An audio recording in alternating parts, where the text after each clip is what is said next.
ಆಂಧ್ರ ಪ್ರದೇಶ ಫಲಿತಾಂಶವನ್ನ ನೋಡ್ತಾ ಹೋಗೋಣ. ಆಂಧ್ರ ಪ್ರದೇಶದಲ್ಲಿ ಎನ್ಡಿಎ ಒಕ್ಕೂಟ 18 ಸ್ಥಾನಗಳನ್ನ ಈ ಕ್ಷಣ ತನಕ ಪಡೆದಿದ್ರೆ, ವೈಎಸ್ಆರ್ಸಿಪಿ ಏಕಾಂಗಿಯಾಗಿ ಸ್ಪರ್ಧೆ ಮಾಡಿತ್ತು. 7 ಕ್ಷೇತ್ರಗಳಲ್ಲಿ ಅವರು ಮುನ್ನಡೆಯನ್ನ ಸಾಧಿಸಿದ್ದಾರೆ. ಎನ್ಡಿಎ 18 ಕ್ಷೇತ್ರದಲ್ಲಿ ಮುನ್ನಡೆಯನ್ನ ಸಾಧಿಸಿದೆ.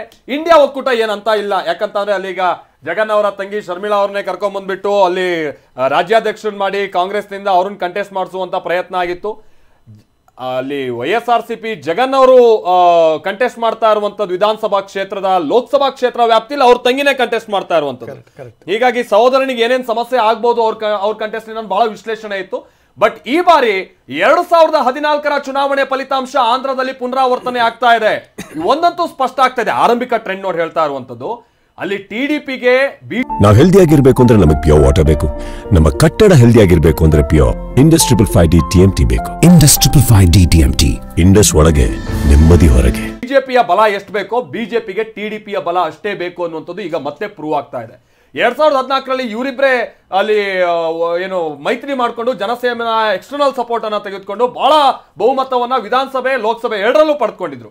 ತೆಲಂಗಾಣದಲ್ಲೂ ಈ ಬಾರಿ ಎನ್ಡಿಎ 12 ಕ್ಷೇತ್ರಗಳಲ್ಲಿ ಈಗ ಆರಂಭಿಕ ಮುನ್ನಡೆಯನ್ನ ಸಾಧಿಸಿದ್ರೆ, ಇಂಡಿಯಾ ಒಕ್ಕೂಟ ಈ ಒಂದೋ ಅಲ್ಲಿ ಸರ್ಕಾರ ಇದ್ರು 4 ಕ್ಷೇತ್ರ ಮಾತ್ರ. ಸೂಪರ್ ಬ್ರೇಕಿಂಗ್, ಹಾಸನ, ಕೋಲಾರ ಹಾಗೆ ಮಂಡ್ಯದಲ್ಲಿ 3 ಕಡೆನೂ ಜೆಡಿಎಸ್ ಮುನ್ನಡೆ ಸಾಧಿಸ್ತಾ ಇದೆ. 3 ಕಡೆ ಇದು ಈ ಕ್ಷಣದ ಸೂಪರ್ ಬ್ರೇಕಿಂಗ್. 3 ಕ್ಷೇತ್ರಗಳಲ್ಲೂ ಕೂಡ ಜೆಡಿಎಸ್ ಮುನ್ನಡೆಯನ್ನ ಸಾಧಿಸ್ತಾ ಇದೆ. ಇನ್ನು ಮುನ್ನಡೆ ಕ್ಷೇತ್ರಗಳಲ್ಲಿ ಮ್ಯಾಜಿಕ್ ನಂಬರ್ ಅನ್ನ ದಾಟಿದೆ ಎನ್ಡಿಎ. 275ಕ್ಕೆ ಹೋಗಿದೆ ಎನ್ಡಿಎಯ ಮುನ್ನಡೆ. ಈ ಟ್ರೆಂಡ್ ಮುಂದುವರಿತಾ ಹೋದ್ರೆ ಈ ಬಾರಿ ಎನ್ಡಿಎ ಮತ್ತೆ ಸರ್ಕಾರವನ್ನು ರಚಿಸುವಷ್ಟರ ಮಟ್ಟಿಗಿನ ಸ್ಥಾನಗಳನ್ನ ಪಡೆಯೋದಕ್ಕೆ ಶಕ್ತವಾಗಿರುತ್ತೆ.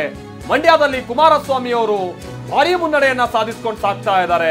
29,429 ಮತಗಳಿಂದ ಕುಮಾರಸ್ವಾಮಿ ಅವರು ತಮ್ಮ ಸಮೀಪದ ಸ್ಪರ್ಧಿ ವೆಂಕಟರಮಣೇಗೌಡರು ಅಂದ್ರೆ ಯಾರು ಸ್ಟಾರ್ ಚಂದ್ರು ವಿರುದ್ಧವಾಗಿ ಸಾಧಿಸಿದರೆ ಕುಮಾರಸ್ವಾಮಿ ಅವರು 72,000 ಚಿಲ್ಲರೆ ಮತಗಳನ್ನ ಪಡೆದ್ರೆ, ಕಾಂಗ್ರೆಸ್ನ ಸ್ಟಾರ್ ಚಂದ್ರು 43,000 ಮತಗಳನ್ನ ಪಡೆದಿದ್ದಾರೆ.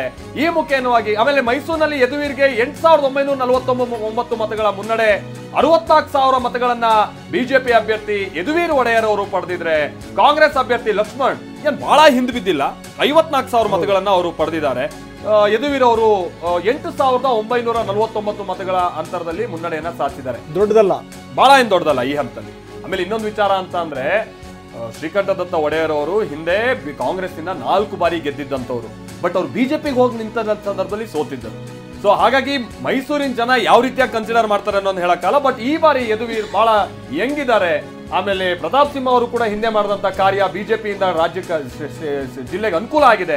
ಈ ಕಾರಣಕ್ಕಾಗಿ ತನಗೆ ಮತ ಅನ್ನುವಂಥದ್ದನ್ನ ಅವರು ನಿರೀಕ್ಷೆಯಲ್ಲಿದ್ರು.